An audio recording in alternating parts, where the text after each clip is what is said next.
taarifa nilopokea hapa na inaonyesha pia hata uhalisi wa maandalizi ni mzuri. Maandalizi haya najua ya kuanza leo. Toka tulipoomba mkoa wa Mbeya ufanye maandalizi na ukakubali ombi hili, maandalizi yamekuwa yakiendelea. Nataka nianze kwa kumshukuru mkuu wa mkoa wa Mbeya kushiriki moja kwa moja kwenye maandalizi.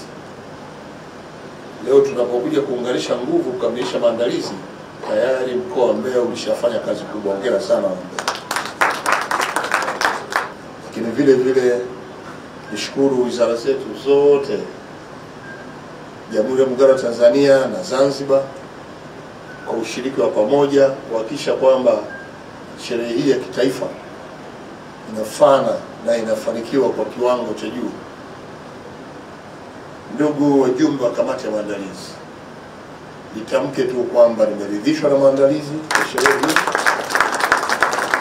Sasa kwa kuwa naona bado kazi zinaendelea, nisichukue muda mrefu, muendelee na majukumu yaliyobaki. Fikia jioni naamini kila kitu kitakuwa kiko imara, na wala sipashe kuja kusema waziri wote wako hapa kutoka mate zote hizo, lakini pia makatibu wakuu, wajumbe wa kamati ya ulinzi na usalama, wajumbe wa kamati ya maandalizi na sherehe kwa ujumla. Najua mambo kesho yatakuwa mazuri.